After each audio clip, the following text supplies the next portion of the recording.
What's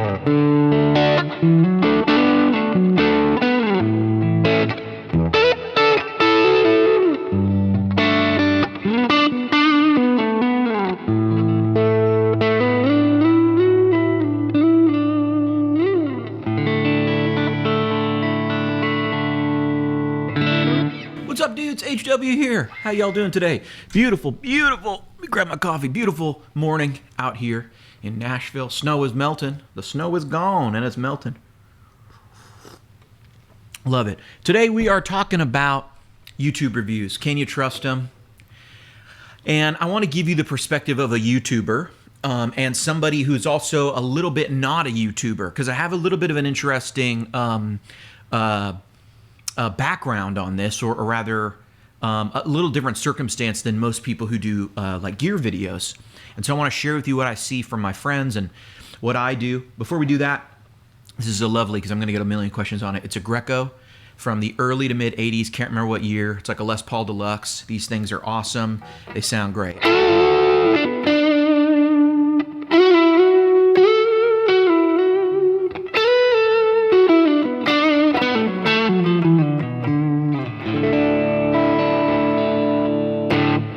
Love this guitar. Anyway, let's talk about YouTubers and stuff, and kind of the reality, the truth behind YouTube reviews, and if I'm being honest, why you really can't trust YouTube reviews. And I just want to lay out a very like matter-of-fact kind of like scenario here of what it's like being a person who makes videos, it gets watched by people, and then your inbox gets hit with, hey, can we send you this? Hey, how much do you charge for this? Hey, this, hey, this, hey, this. So let's talk a little bit about what that experience is like. I know I see in the comment section of videos that I've made and video that other people have made, where there's a lot of people who go, shill, or, obviously this gear doesn't live up to the hype, or whatever, oh, it's paid, or something like that. And I do not do a ton of this content. In fact, I'll just disclose to you, I have never charged for a video. I've never charged money for a video. I've never taken a piece of gear and charged someone money to make a video.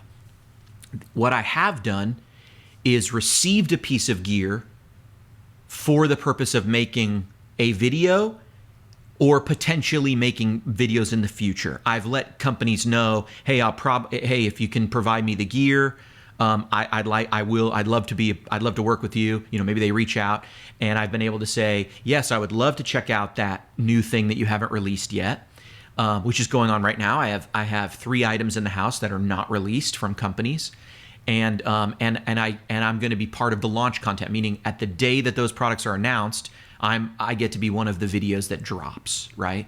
About, hey, check out this first look, all that stuff. And I've never had a company, it's always understood you get to keep that piece of gear. And that's the only compensation I have ever taken. Now, I do know there's a lot of people who charge for that. And I would say those people usually make videos that are a lot more time consuming than the ones I make. They do a lot of production. They're very careful to follow spec and stuff like that. I'm in a little different situation myself than most YouTubers, because I don't make my living from YouTube ad revenue or from providing that service. Someone like a Pete Thorne or a Sean Tubbs, you can hire them to, hey, I made a pedal, will you check this out? And they have a rate, and maybe that rate is $800 or something plus the pedal, right? And the reason everyone does plus the thing is because nobody wants to be too concerned, honestly, about going to UPS and back and forth. If someone sends me a $129 pedal, I mean, that's great. But it's not really worth the time to like, okay, can you send me a label back, or do I have to pay the $13-14? That starts to be 10% of the cost of the pedal, etc. So, and you get those offers for a lot. There's a lot of gear that people will be like, hey, can you demo this thing? And you really don't value it that much. And so, I'm in the position where I don't need to make any money doing stuff like that. I sell a product, but a lot of people do need to charge for that, because right now, when my channel, for every about 4,000 to 5,000 views that I get, I make about $20 on YouTube. So you can do that math. So daily, when I put up these like videos every day, I'm making about $20, right, per video. And hey, that's cool. That's it helps grow the channel. That's what I'm trying to do right now. And it's the economics are not amazing, but I certainly couldn't make my living doing that, right? And that's why you see a lot of channels do affiliate stuff. Like you see John Cordy, this channel is sponsored by TrueFire. It's because every time someone signs up with the TrueFire link, someone like Cordy or someone like 5 Watt World, who's also, an affiliate with TrueFire, and I think TrueFire will let anyone be an affiliate. I don't know what those guys get paid, but probably if you sign up with their link, I would not be surprised if you sign up for a year, I would not be surprised if you got $35, per sign up, So if now I don't know, it could be $5, could be $10, I don't know. I know there's a company called Guitario, and I've had some contact with them. I'm not working with them. I haven't worked with them in the past. They'll pay you, I think, $25 just if someone signs up for the free trial. So they don't even have to convert. Just if someone takes the plunge and signs up for just a free trial through your link, they'll pay you $25. That is a way that people who aren't selling anything on YouTube can make money. I've never done anything like that, so I'm just a little bit outside looking in. That's a way that YouTubers can make much more money than the YouTube ad revenue will allow them, just by making content that you enjoy, and some small portion of those people may also be interested in guitar lessons, or guitar instruction, and someone like Guitario or TrueFire makes that possible. Like I said, I've received gear, and I am open to doing those videos, not paid, because I only when I feel like it's something that would really interest my audience. So I have relationships with Kemper, Tonex, Quad Cortex. Those are really the ones that have given me units for free ahead of time. I received a free Quad Cortex. I've received one free Kemper in my life.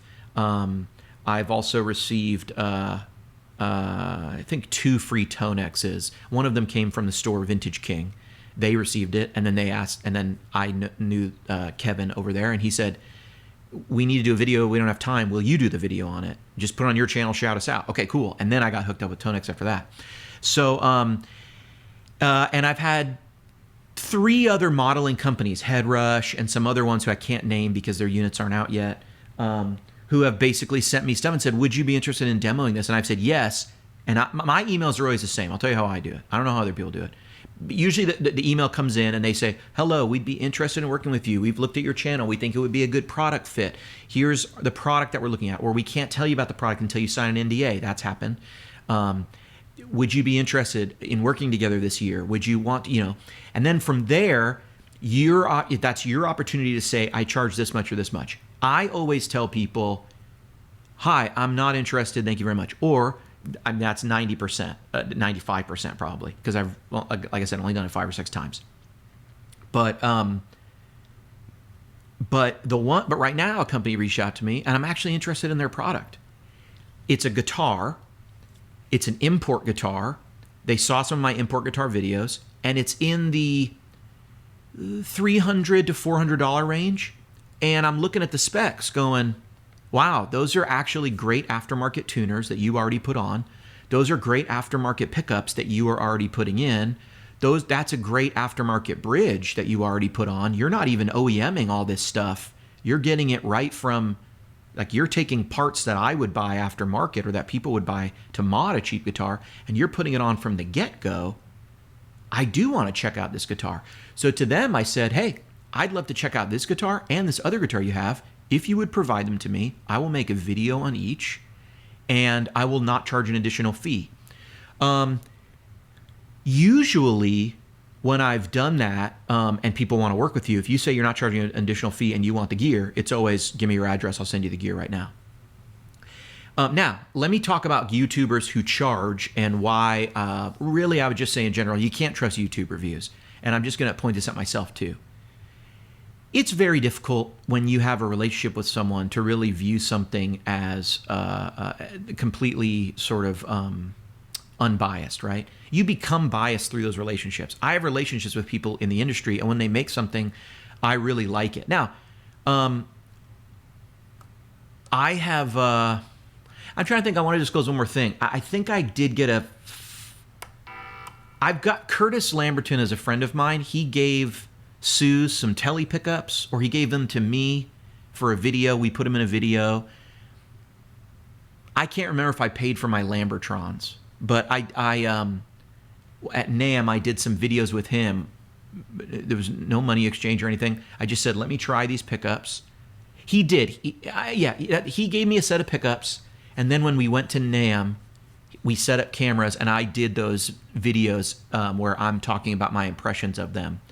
And I was happy to do that. I would do that for him again for no free pickups. And I've also, since then, I've purchased, I believe, 3 sets of pickups from Curtis. So, I'm just full disclosure. That lets you know. Sometimes you get something for free, but you don't always expect, something for free. A lot of times these are small companies. He's a friend of mine, obviously. So, I don't hit him up every chance I get. Like, hey, I got a new guitar. Can I have some pickups?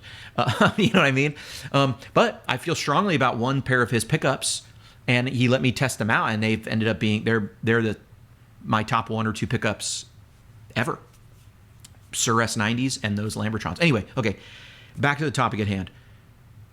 There are a lot of YouTubers who I think do a really good job, and they charge for videos. No shade to those guys. There's a lot of people who do that, and they do it quite often. I think that's a great thing to do. They disclose it and everything. I think they do it well. I think they do a really good job giving an honest opinion. I'm not going to name any channels because I don't, but there are several that I watch, obviously. And there's several in this space who do a lot of Line 6 stuff, who do all sorts of things, who I think do a great job. Steve Sterlacci is one of them, who I watch his channel all the time. I think he does a great job. He discloses when he gets something for free. And I see that, hey, the Firefly guitar showed up on his channel. They must have sent him an email too. You know what I mean? That sort of thing. But I think he does a really great job because he takes the time to show the thing. And that's a little bit the difference. When you watch a video like his, or I think Pete Thorne does a really good job, where it's very clear this is a product demo. Like, hi, so-and-so sent me this product and I'm here to review it today. And I start reading to you the spec. That obviously becomes a type of advertisement for the company, but it's also just a review. And it's, to me, no problem if that's paid. The thing that I see a lot in the gear community, though, is I see a lot of people who I think, like myself, receive just sometimes free things from companies. And rather than, stick with like the sort of like the very strict, I will disclose this, I will disclose this, I will disclose this, it starts to muddy the water a little bit. I'll just be honest. It starts to muddy the water a little bit, and I start to get the feeling they're not willing to say things critically about people who give them free stuff. I'm also thinking back. Mission Engineering sent me a free cab years ago. And no shade to those guys. It ended up, I did a video that was great on. I did a video about it. I said that they sent it to me. And then also, as I'm racking my brain, it stopped working about a year later. And I've yet to get it fixed. So anyway, Paul actually sent me his personal cab. He said, I'll send this to you. And then I did a couple videos and on it. And then he said, why don't you just keep it if you'll keep putting it in content? I think I put it in one more video, and then it ended up, it's not powering up, and I don't know what's up with it, but I need to get that fixed. But so anyway, okay, I'm just thinking back if there was anything I forgot. I do see this as a general trend, and I'm not going to call anybody out, but I generally see that there are people who receive free gear. And so at the end of the day, I think actually for me, why you can't really trust YouTubers is nothing nefarious, but the waters get muddied with the relationships that happen in the gear industry. Really nice people start supporting really nice gear. And sometimes a company might take a little bit of a misstep. And you might say, I don't like that, or I'm not really that into it. And you don't want to give an honest opinion. You don't want to say, I don't know why they did this, or I don't know why they did that. I'll give you a criticism of a company that I'm very close with, Kemper. I think Kemper would have done better in the eyes of guitar players to, instead of giving us a Kemper drive, to instead give us multiple different models in the Kemper. One was called Klon, one was called OCD, one was called this, one was called this. But it's very much in the Kemper style to look at something, say, how does this really work under the hood? Oh, wait a minute, some of these amps aren't that different. Oh, wait a minute, some of these pedals aren't that different.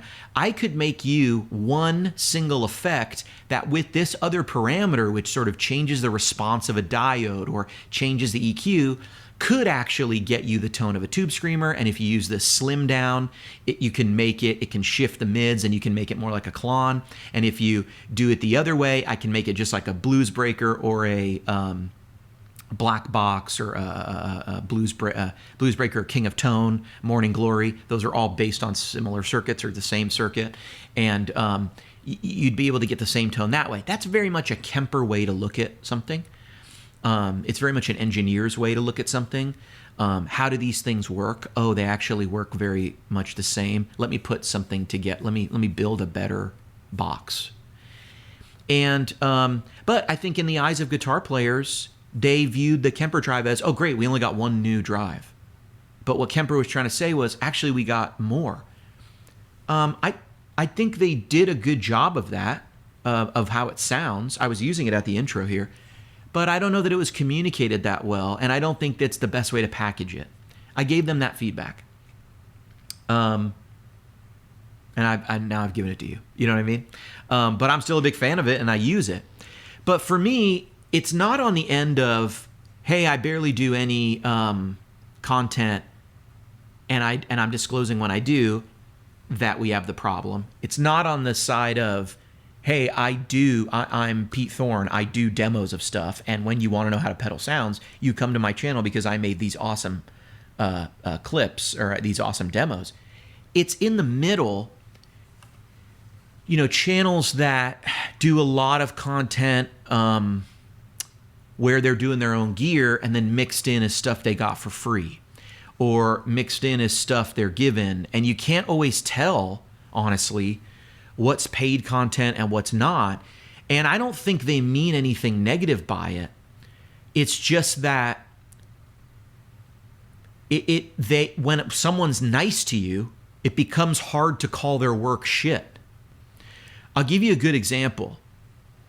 If you ask me, the dumbest pedal released in recent memory is the UA aux box in the little pedal, that aux little pedal they made.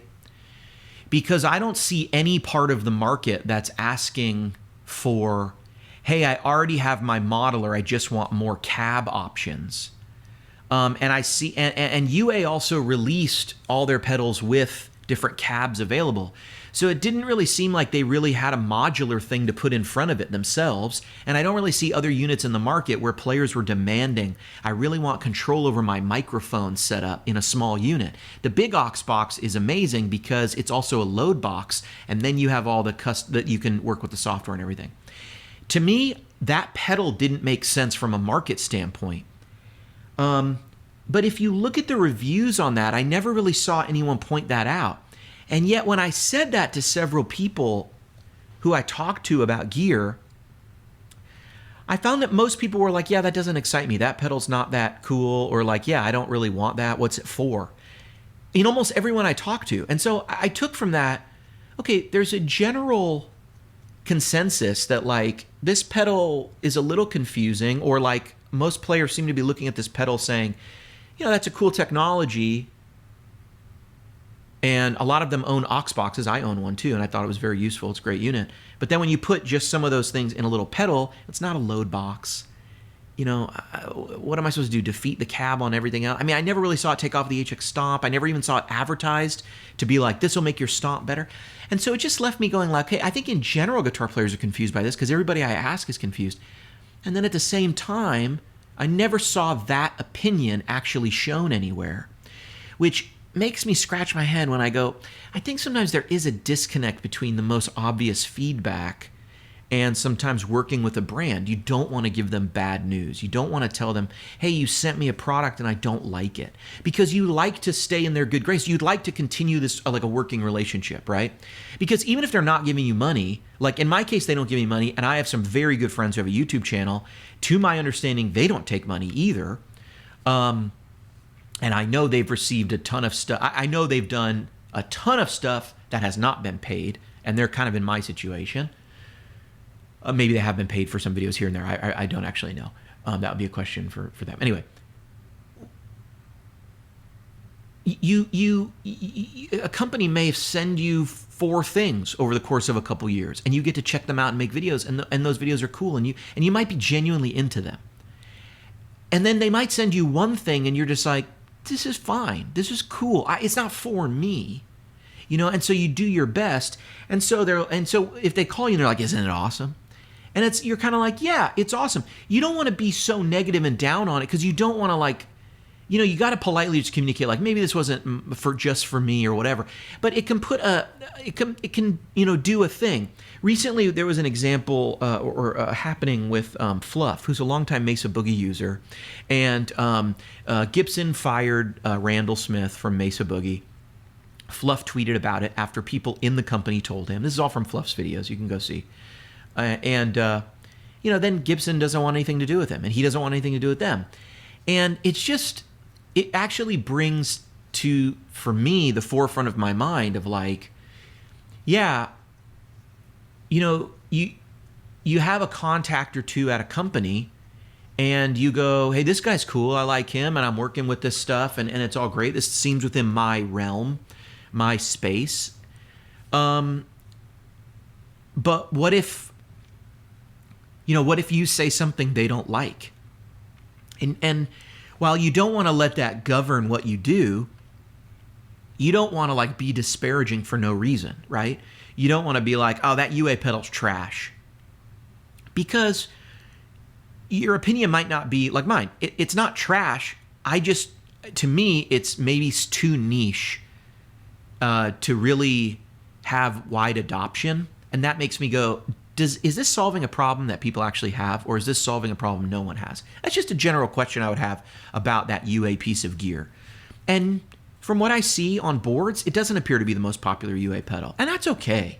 Maybe it solves a problem for somebody, and that's okay. But you don't want to be the guy who's like, this is trash, I don't get it, or like, I don't like this thing, I just don't.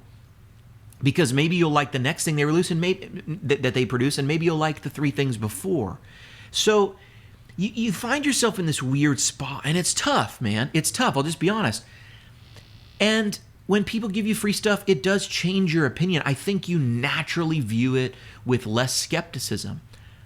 I look at that Harley Benton guitar that I spent $129 for, and I've come to the conclusion I'll never play that guitar. It has some tuning issues. It's probably worth the $129, but I'm not really going to tell anyone you really should get this. It's great.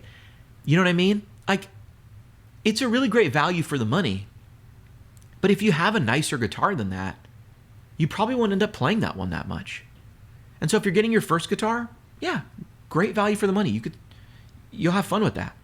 But if you want to take that single Harley Benton the way it is with the P90s, you're going to have to do some things to it to make it an instrument that I want, And so because I'm not working with Harley Benton, maybe that's my most honest opinion.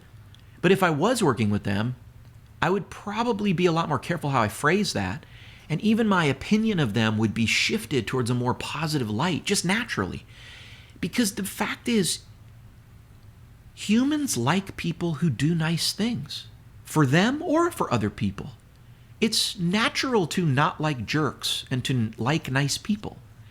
And so when you're putting anything through the filter of your opinion as a gear reviewer, as a YouTuber or whatever, you undoubtedly are not an objective source of truth. You are a subjective lens through which light is passing and being seen. And you are distilling a product down to your opinions, And that's just not an objective opinion. It's just not a completely neutral place to be at all. And if someone's paying you, and I see this a lot, I see some big guitar channels that I'm not going to mention who, I'm not talking about like those people, let me put it this way. I'm talking about some of the largest channels out there, and I mean large ones. Oh, like well over 100 grand, 200 grand. Like there's some big guys out there who just do guitar, everything guitar. And you see every budget guitar show up, and you see every guitar topic show up, and you see all this stuff. Those people, to me, present the most confusing content as a consumer, because you'll notice everything is positive. And that is really where I get confused. They will take a $149 guitar, a $299 guitar, a $600 guitar. It always is positive. And they will just say, whenever something's cheap or just not very good, they'll go, more experienced players may want to upgrade this, or like, for the price, it's pretty good. And that really doesn't tell you, hey, these tuners are kind of crappy. And I get it, $129, that's what you're going to get, but you couldn't gig with them. They won't really say that. I will pat myself on the back for saying I'm someone who, a couple of the pieces of gear I've received, I've given what I thought were very neutral reviews, and those companies didn't contact me on the next gear releases. And that's, to me, my sign that, like, hey, they're not interested in working with me anymore, and maybe it's because they saw that I really wasn't into the gear. But if maybe it's because of what I said, but it just is what it is. If I'd been super into it, I'd be bummed. But obviously, if I gave it kind of a very neutral, like, hey, this is cool for this and this, and you might like it for this reason. If you gave it an honest opinion and you weren't that into it, it's not that big of a loss for me, So, some newer units came out. I didn't get anything from people from them. I'm not talking about Kemper or Quad Cortex or Tonex or any of those. Those are people I have relationships with. That wouldn't really happen. But I'm talking about a couple of the things that I've done just as a one-off, Maybe they didn't like what I made. Maybe they didn't like. But that's the thing. I also never personally would want to be in the situation where someone has to approve my content ahead of time. I will never do that. That I won't do.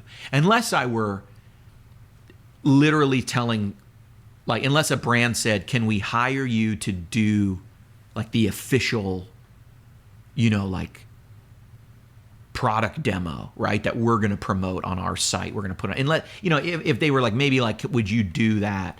Maybe I would consider it. But if it's just, hey, you're a YouTuber, can we hire you to do a demo and we want to approve it before you put it out?